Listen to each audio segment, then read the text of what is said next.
When we look at Elon Musk, Katie Ledecky, Maya Angelou, Steve Young, Steve Jobs, Pete Carroll, Kevin Durant, what do we see?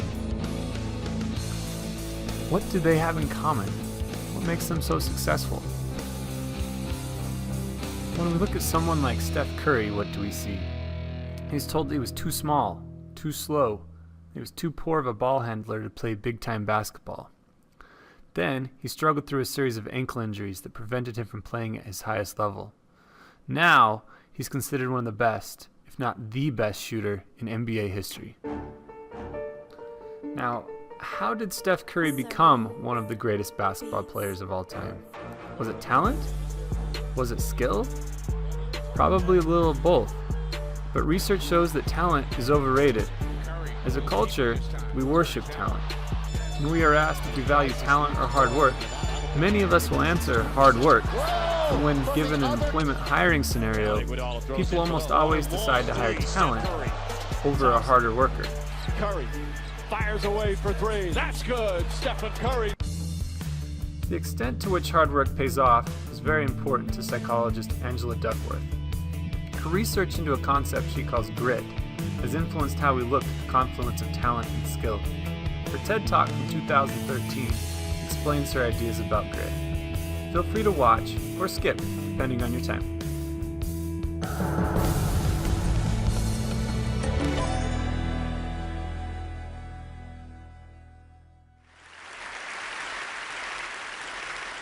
When I was 27 years old, I left a very demanding job in management consulting for a job that was even more demanding, teaching.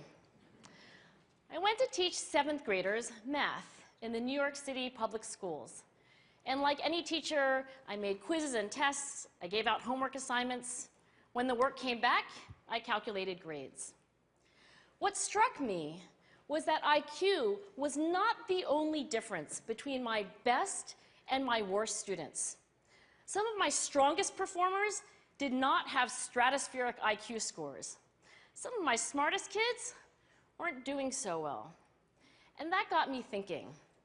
The kinds of things you need to learn in 7th grade math, sure, they're hard. Ratios, decimals, the area of a parallelogram.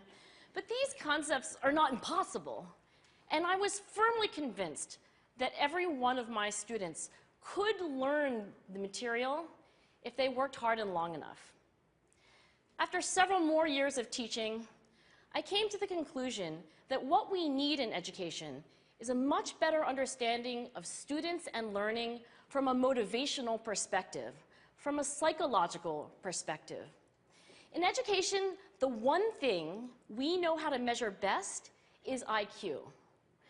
But what if doing well in school and in life depends on much more than your ability to learn quickly and easily?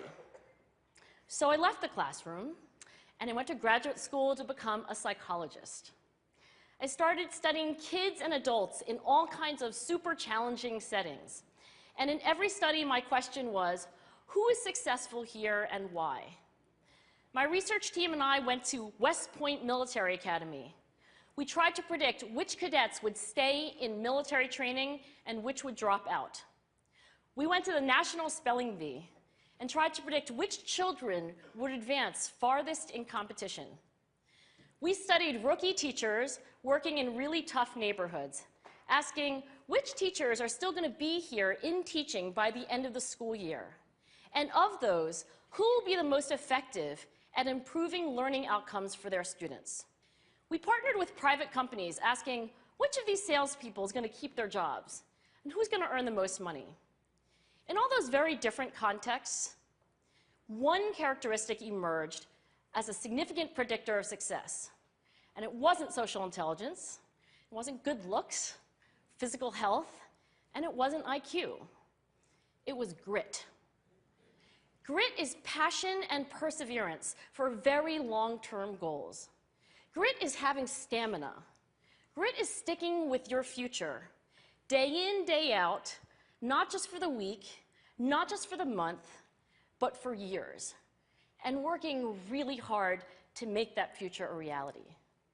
Grit is living life like it's a marathon, not a sprint. A few years ago, I started studying grit in the Chicago public schools. I asked thousands of high school juniors to take grit questionnaires, and then waited around more than a year to see who would graduate. Turns out that grittier kids were significantly more likely to graduate, even when I matched them on every characteristic I could measure, things like family income, standardized achievement test scores, even how safe kids felt when they were at school. So it's not just at West Point or the National Spelling Bee that grit matters, it's also in school, especially for kids at risk for dropping out. To me, the most shocking thing about grit is how little we know, how little science knows about building it. Every day, parents and teachers ask me, how do I build grit in kids? What do I do to teach kids a solid work ethic? How do I keep them motivated for the long run? The honest answer is, I don't know. What I do know is that talent doesn't make you gritty. Our data show very clearly that there are many talented individuals who simply do not follow through on their commitments. In fact, in our data, grit is usually unrelated or even inversely related to measures of talent. So far, the best idea I've heard about building grit in kids is something called growth mindset. This is an idea developed at Stanford University by Carol Dweck, and it is the belief that the ability to learn is not fixed, that it can change with your effort.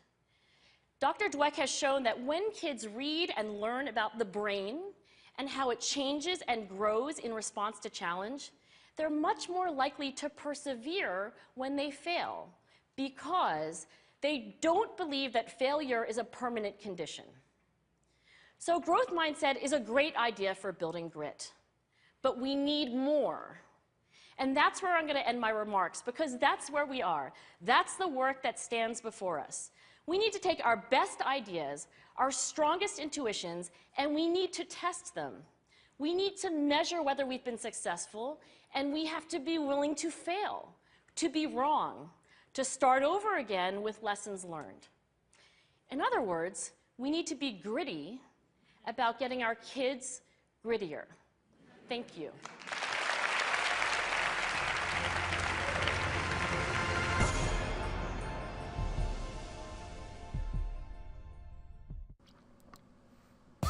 So what is grit? Grit is passion and perseverance. Both are needed.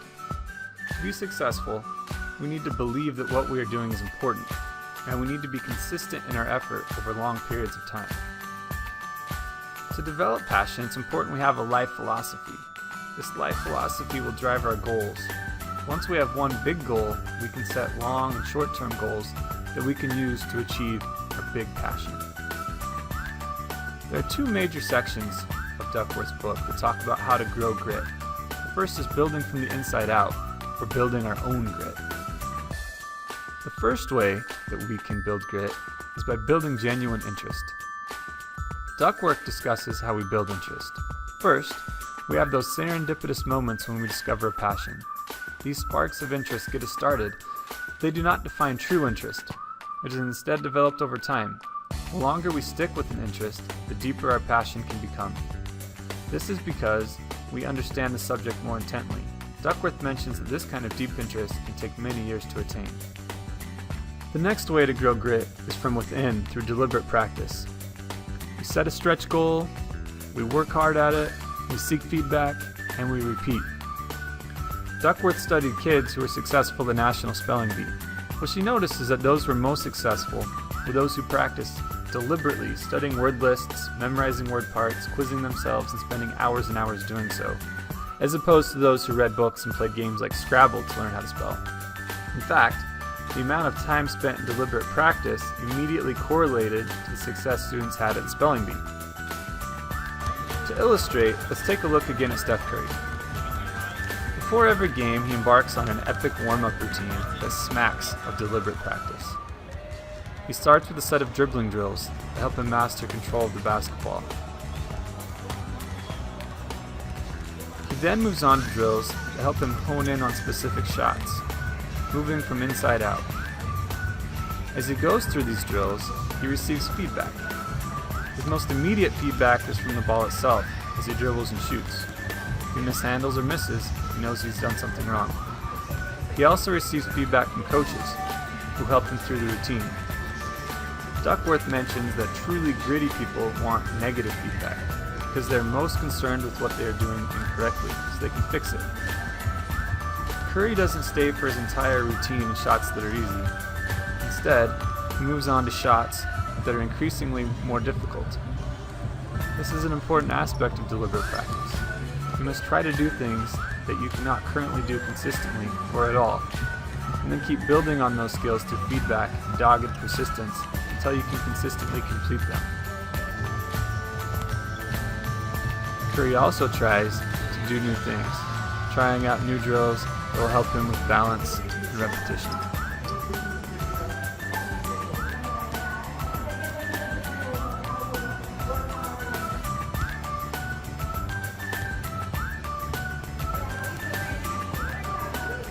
He finishes every routine with a couple hard shots, one over the backboard and one from the tunnel.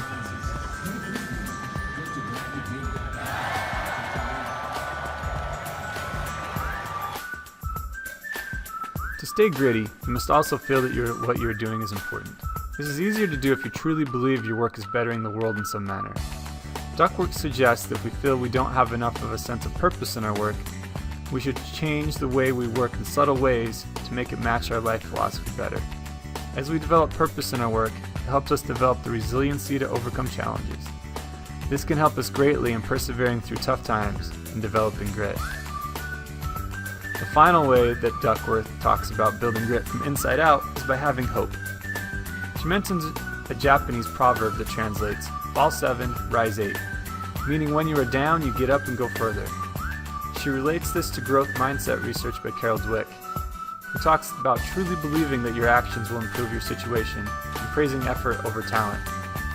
Duckworth draws a line building from having a growth mindset, which leads to positive self-talk, which research shows will help us overcome diversity. Next, Duckworth discusses how we can build grit from the outside in. Here's where those of us who are educators and parents can see how we can help build grit in those we're asked to raise, teach, and mentor. First, Duckworth discusses parenting. She talks about different parenting styles. She notes that even though there are different ways to be this type of great parent, most parents of gritty kids are supportive of their kids, but also very demanding. This combination pushes kids to do hard things, but also gives them support to know that they can do those hard things. She next discusses extracurricular activities in developing grit for kids. She notes that it's not enough for kids to participate in an extracurricular activity. They must do so for several years to show the type of commitment that demonstrates and develops grit. She also developed a means of measuring grit by asking students about activities they participated in, how long they stuck with them, and the amount of success they achieved. This research mirrors the findings of admissions offices at prestigious universities like Harvard. The Duckworth family has also adopted something they call the hard things rule. Everyone in the family has to choose a hard thing. Nobody is allowed to quit until there's a natural break in the activity, like a season ending. If you quit a hard thing, though, you have to immediately choose a different one. But the important aspect is that everyone has to choose their own hard thing. It's not something someone can do for you. Finally, Duckworth talks about developing a culture of grit. She mentions if you want to be gritty, the best way is to hang out with gritty people. This is not always possible, though. If you're a leader, she says that you need to create a gritty culture. To help her understand how leaders develop a culture of grit, Duckworth interviewed and observed University of North Carolina women's soccer coach Anson Dorrance, who's won 22 national championships in 30 years of competition, and Super Bowl winning head coach Pete Carroll. Both of these successful coaches have embraced grit as a mantra for their teams. Both coaches employ memorized quotations and aphorisms that athletes are expected to know and live by. These sayings are repeated often and serve as reminders of the type of actions expected of those on the team. Both coaches see themselves as building up skills of players and athletes, not sorting out those who can't cut it. They expect coaches and players to hold each other accountable, and they expect the athletes to compete with intensity at all times, but to view competition as a means of honing your craft, not a means of destroying an opponent. While many of Duckworth's ideas are not new, she has performed research that has reinforced many ideas that we have assumed for ages. Additionally, her framework of grit ties together many of the ideas we discussed today, including the 10,000-hour rule, mindfulness, growth mindset, flow, and deliberate practice. Her framework is useful in trying to tie these ideas together so we can understand what it truly takes to be successful.